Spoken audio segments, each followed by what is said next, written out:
ये बेंगलोर मेट्रो का माराथल्ली ब्रिज के पास का इलाका है, जहाँ पर ये एक प्रस्तावित नया मेट्रो स्टेशन बनने वाला है और ये पूरी सड़क पर मेट्रो का काम हो रहा है। बेंगलोर में करीब करीब मेट्रो का काम शुरू हुए 25 साल होने वाले हैं, लेकिन अभी तक ये इसमें केवल 72 से लेकर के 75 मेट्रो स्टेशन ही बन पाए हैं।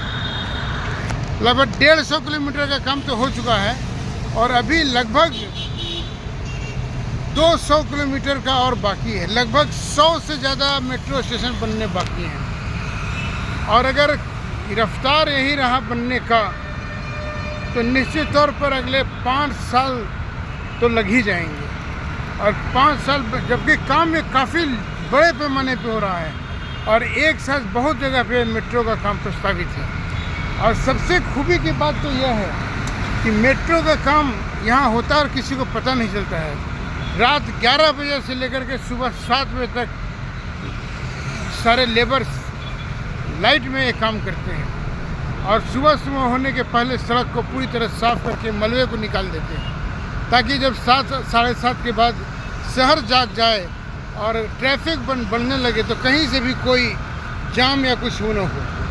जबकि दिल्ली में जब मेट्रो बन रही थी तो दिल्ली वाले लोग बेहाल थे। मेट्रो का बनना और उसके बीच ट्रैफिक का चलना इतना बुरा हाल था कि जिस रोड में दिल्ली का मेट्रो बनता था उस रोड पे लोगों का चलना मुहाल हो जाता था। इसके विपरीत बेंगलोर मेट्रो ने एक नया तरीका निकाला है कि रात को काम करेंगे।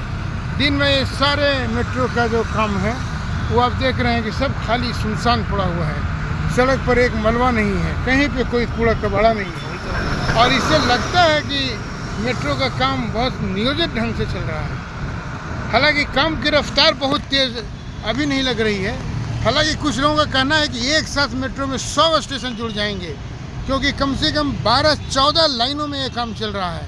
और जब ये इस साल के अंत तक या अगले साल के शुरुआती दौर में करीब करीब 50 से ज़्यादा मेट्रो स्टेशन बिल्कुल रेडी हो जाएंगे, क्योंकि कहीं पे स्टेशन का काम बाकी है तो कहीं बीच का काम हो गया है, कहीं पे मेट्रो स्टेशन का काम तैयार है तो बीच के कुछ लाइन रुके हुए हैं।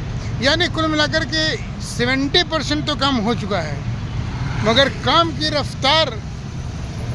रफ्तार जो है वो कहीं पे संतोष देता है तो कहीं पे लगता है कि काम हल्के ढंग से हो रहा है।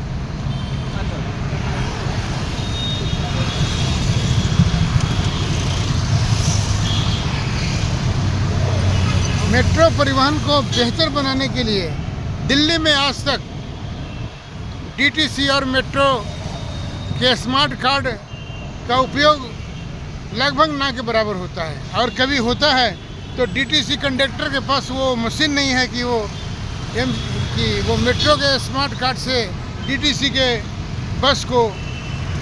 के बस टिकट ले सके। मगर बेंगलोर इस मामले में काफ़ी आगे है और बेंगलोर में स्थिति यह है कि बीएमटीसी ने भी अपना एक स्मार्ट कार्ड निकाल रखा है और उसके कार्ड से हम मेट्रो में भी चल सकते हैं और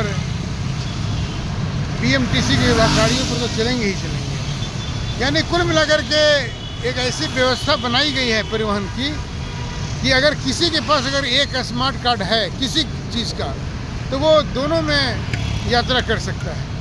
और यही कारण है कि टिकट कटाने वालों की लंबी कतारें नहीं होती, लंबी भीड़ नहीं होती है और यह राहत बहुत बड़ी बात है।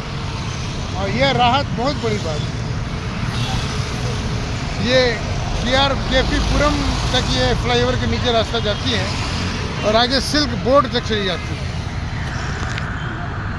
कितना लंबा रास्ता है इसका पूरा भूगोल तो मैं नहीं जानता, मगर बेंगलोर शहर में ट्रैफिक सबसे बड़ा सिरदर्द है। अगर हम कहें कि दुनिया का सबसे खराब अगर ट्रैफिक की व्यवस्था कहीं है तो ये इलेक्ट्रॉनिक सिटी या IT city, cyber city, digital city, जो नाम दें बेंगलोर का, ट्रैफिक के मामले में बहुत दयनीय है। और इसी दयनीय हालत को बेहतर बनाने के नाना प्रकार के उपाय चल रहे हैं, जिसमें ये बेंगलोर मेट्रो भी एक है। मगर मेट्रो की स्थिति पूरी तरह जब अगर अगले 2-3 साल में काम करने लगेगी, तब तक लगता है कि इसकी ज़रूरत और भी पड़ती रहेगी। यानी दिल्ली की तरह इसमें भी pink line, blue line, red line है, लेकिन सारे लाइन अभी सक्रिय नहीं हैं, जिसके चलते ट्रैफिक से जूझ रहे बेंगलोर के लोगों को मेट्रो का पूरा लाभ नहीं मिल पा रहा। कर्नाटक की सरकार मेट्रो को लेकर काफ़ी गंभीर है और केंद्र के साथ इसके लगातार संपर्क और संवाद होते रहते हैं और बजट की कोई कमी नहीं है। देखना यही है कि आने वाले 2-4 साल में जब पूरी तरह मेट्रो सक्रिय हो जाएगा बेंगलोर में, तो उसकी स्थिति कैसी हो। माराथली फ्लाईओवर के पास मेट्रो स्टेशन,